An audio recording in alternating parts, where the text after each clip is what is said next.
Hello guys, तो आपका स्वागत है मेरे चैनल रिव्यू फ्रॉम हकला में। हम आज बात करेंगे एक एनिमे जो ऑन गोइंग है, जिसका नाम है अ गैदरर्स एडवेंचर इन आइज़ेकाई। इसके स्टूडियो का नाम है तात्सुनको प्रोडक्शन और सिनर्जी एसपी, और इसके डायरेक्टर हैं ओडाका योशिनोरू। इसका भी एपिसोड आया है 10। तो देर न करते हम इसकी स्टोरी पे आते हैं। तो इसकी स्टोरी चालू होती है कि एल्फ लोग कोई चार्ट या कोई लाइन जो एक स्टोन पे लिखी हुई है उसे ध्यान से पढ़ रहे हैं। फिर हीरो का सीन शो होता है कि हीरो को एल्फ ने घेर लिया है और वो ब्रोलाइट को बुरा बुरा कह रहे हैं। तभी उसी बीच वो लोग होफवेलनीर को बुरा कह देते हैं कि ये एक बुरा प्राणी है, जिससे होफवेलनीर या हमारी वेल बहुत ही गुस्सा होती है और उन पे अटैक करती है। जब उन्हें पता चलता है गॉड है तो माफ़ी मांगते हैं, और वो फिर उन्हें ले जाते हैं एल्फ गांव में। वहाँ वो पहुँचते हैं तो हीरो को एहसास होता है कि यहाँ की हवा ठीक नहीं है, हवा साफ नहीं फील हो रही, वहाँ गंदगी है। तो वो कहता है कि मैं गांव जाने से पहले इस चीज़ को कुछ देना चाहूँगा। तो वो अपना वही क्लीन मैजिक यूज़ करता है, जिससे एल्फ साफ हो जाते हैं, हवा थोड़ी साफ हो जाती है। जब उन लोग ऊपर पहुंचते हैं तो उन्हें पता चलता है ब्रो लाइट एक हाई एल्फ है, जिसका हीरो को कुछ भी मालूम नहीं होता। फिर वहाँ थोड़ी देर उसके बारे में होती है बात, और उन लोग फिर पहुंच जाते हैं गांव, जहाँ हीरो की मीटिंग होती है ब्रो लाइट के बड़े भाई से, जिसकी हाइट छोटी है, पर वहाँ वो बहुत ही प्यारा व्यक्ति है और हीरो से ठीक से बात करता है। और हमारी जो हॉल्स गॉड कह लीजिए, उसको प्रॉपर रिस्पेक्ट देता है, जो उसको बहुत अच्छी फील होती है। फिर वहाँ कर्ल्स के बारे में बात होती है, और हीरो है हीरो उस चीज़ के बारे में ज़्यादा बोलना नहीं चाहता, क्योंकि हीरो को वियर्ड फील होता है। पर हीरो पूछता है कि यहाँ माना डेंसिटी इतनी हाई क्यों है? तो बोलते 6 महीने से हो रही। फिर हीरो अपना मैजिक यूज़ करता है और एक क्रिस्टल को क्रिएट करता है, और और ब्रो लाइट के भाई से बोलता है कि तुम जरा इसको छू के स्टार्ट बोलो, जिससे चालू हो जाए। जैसे ही वो छूता है और स्टार्ट बोलता है, वो क्रिस्टल ऊपर जाता है और माना डेंसिटी को कम करने लगता है, जिससे लोग आराम से सांस लेते हैं। पूरा एल्फ गांव बहुत खुश होता है। फिर वहाँ शो होता है, जो उस लाइन को शुरुआत में एल्फ लोग देख रहे थे या उसको बोल रहे थे, वो हीरो के ऊपर ही लागू होती है, और वो हीरो को शो करते हैं कि उस फिर वहाँ पे वो एल्फ बोलता है कि मैं अपने छोटे भाई से बहुत ही खुश हूँ कि वो तुम्हें लेकर आया। जहाँ पे हीरो को थोड़ा फील होता है कि भाई कैसे, तो फीमेल है। तो फिर वहाँ पता चलता है कि ब्रो लाइट मेल फीमेल दोनों है, और वहाँ आगे बात होती। फिर हीरो कर्ल्स के बारे में पूछता है कि उन्हें पता चलता है कि इसकी रेस धीरे धीरे खत्म होती जा रही है, बच्चे पैदा हो रहे हैं, उनकी मौत हो रही है। तो वो इस बात की जानकारी ब्रो लाइट से, उसके भाई से, और वो वहाँ की जो क्वीन है उनसे भी पूछता है। तब उसे हल्का फुल्का मालूम होता, क्या पता ये जो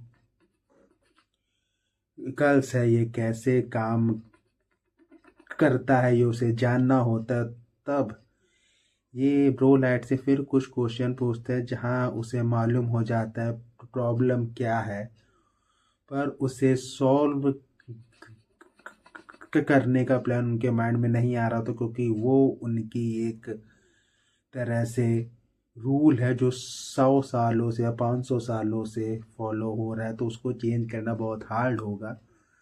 तब वो अपने फ्रेंड होपवेल से कहता है कि तुम अगर उन्हें गॉडली टाइप का कोई वो कर दो भविष्यवाणी, जिससे उन लोग ये बात मानने लगे।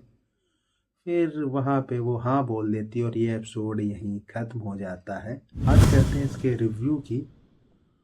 तो ये जो एपिसोड है 10, ये बहुत ही इंटरेस्टिंग एपिसोड है, क्योंकि इसके पहले के जो एपिसोड थे मुझे बोरिंग फील हुए, पर ये पहला एपिसोड था जिसमें 20 मिनट बीत गए मुझे मालूम नहीं हुआ। क्योंकि ये कहानी बहुत फास्ट जा रही थी और कहानी बहुत ठीक से जा रही थी। तो इसमें ये ठीक है, जैसे कि इनका एल्फ गाँव पहुँचना और फास्ट फास्ट हर चीज़ जान लेना और हीरो का फास्ट प्रॉब्लम सॉल्व कर देना। ऐसा लगता है हम सिर्फ एक कहानी जान रहे हैं, इसमें कोई एक्शन या कुछ खास नहीं है। पर क्योंकि कहानी बहुत फास्ट ले गई और कहानी आपको देखते हैं तो आपको ये जानना होता है कि इसमें क्या है, रोलाइट का डार्क पास्ट क्या है, ये सब आपको आपको जानना रहता है, इसलिए आपको बोरिंग फील नहीं होता। पर क्योंकि हीरो बहुत चीज़ें आसानी से सॉल्व कर दे रहा है, तो इसमें अगर हीरो इस एपिसोड में ऐसा लगता है अगर हीरो ना भी होता उतना कोई फर्क ना प- पड़ता। अगर इनकी प्रॉब्लम ऑटोमेटिक या खुद मेहनत करके भी सॉल्व कर लेते तो भी उतना उतना फर्क नहीं होता। ये एपिसोड हमें सेम फील होता है कि कहानी 20 मिनट कहाँ बीत गई हमें हमें मालूम ना होता।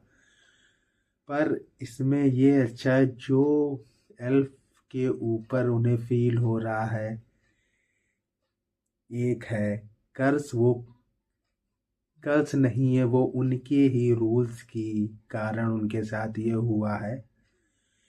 जो कि इसका लॉजिक बहुत ही सिंपल और साइंटिफिक शो हुआ है। तो ये बहुत ही अच्छा है कि इन्होंने इन्होंने कुछ ऐसी चीज़ें रखी जो ह्यूमन या हम लोग के माइंड में एकदम आसानी से बैठ जाती है।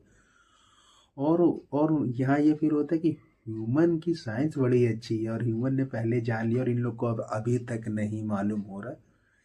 ये एक अच्छा फील होता है। पर कहानी जब यहाँ ये मालूम होता है, जैसा कि हाँ, क्योंकि ये कहानी यहाँ इसलिए अच्छी लगती है क्योंकि हम लोग को उम्मीद थी कोई भयंकर इनके ऊपर हो गया है कर्स और हीरो कहीं जाके सॉल्व करेगा, जिससे इन लोग बहुत इनको अच्छा फील होकर हीरो को साथ रखने इनाम दे कुछ भी करे। और और पर इसमें जब ये शो होता है कि कुछ कोई उतनी भयंकर चीज़ नहीं, बस इनके रूल के कारण हो रहा है, तो ये बहुत ही, मैं कहूँगा, बहुत ही आपको कैच करता है ऑफ गार्ड। यार चाहिए था। और कहानी आपको अच्छी लास्ट में बहुत अच्छी हुई है फील। पर इसमें ब्रोलैट की बहन का कोई जिक्र नहीं होता। थोड़ी देर के जिक्र होता है तब ब्रोलैट को याद आता है कि मैं तो अपनी बहन के बारे में भूल ही गई थी। तो उसका भी कुछ शो नहीं हुआ है। हो सकता है जो इसका बाद का एपिसोड आएगा वहाँ पे कुछ शो हो। और इसमें ये देखना अच्छा होगा इसके बाद इन लोग क्या एल्फ रूल चेंज कर देंगे। मतलब रूल तो चेंज हो गए पर कैसे चेंज होगा, क्या आसानी से हीरो की बात से क्या पता इस बार इन लोग कुछ दिखा दे कि हीरो और एल्फ के बीच या बातों से या फाइट से या किसी भी चीज़ से कोई फ्रिक्शन हो जो हमें देखने में अच्छा फील हो। क्योंकि हीरो की जो प्रॉब्लम सॉल्विंग स्पीड है वो बहुत ही गंदी है। वो क्योंकि कहीं भी हीरो कुछ सोचता नहीं है, हीरो कुछ प्लान नहीं करता है, उसका कारण नहीं जानता, बस हीरो ने अपना मैजिक यूज़ किया और प्रॉब्लम सॉल्व हो गई। तो ये कहानियों में सुनने में बहुत अच्छा। आपका अगर ड्रीम हो ये बहुत अच्छा है कि आपके पास एक जादू है, जादू की छड़ी है, आपने ऐसे गोल गोल घुमाई और प्रॉब्लम सॉल्व हो गई। ये ड्रीम वर्ल्ड के लिए बहुत अच्छा। पर जब कोई आपकी कहानी देख रहा है जो चाहता है कहानी में कुछ फील आए, हीरो हीरो की मेहनत हो, हीरो प्रॉब्लम सॉल्व करे, उसका कारण ढूंढे, वहाँ जाके प्रॉब्लम सॉल्व हो। तो कहानी देखने में बहुत अच्छी फील होती, पर यहाँ ऐसा कुछ नहीं होता। अगर मैं इसको रेट दूं, मैं इसको 10 में से 6 दूंगा, क्योंकि कहानी जितनी फास्ट ले गए हैं और जितनी कहानी, क्योंकि मैं जानना था 20 मिनट आपको मालूम भी नहीं होता क्या हुआ। और इसमें जो एक तरह का, इसमें कहीं एक तरह का सस्पेंस तो है नहीं कहीं, पर इतनी आसानी से रिवील हो रही, जो इसमें लॉजिक डाला है वो बहुत ही क्लीन और अच्छा है इस बार। इसलिए ये इस एपिसोड को मैंने 6 रेट किया। नहीं तो अगर आपने मेरे पहले के देखो, इसके पहले के जो एपिसोड है मैंने 3-2 ही रेट किया, क्योंकि बोरिंग फील होता है। 6 पॉइंट मैंने, और दूसरा कारण 6 पॉइंट इसलिए दे क्योंकि हीरो का भी कुछ शो नहीं हुआ। हीरो जितनी आसानी से प्रॉब्लम सॉल्व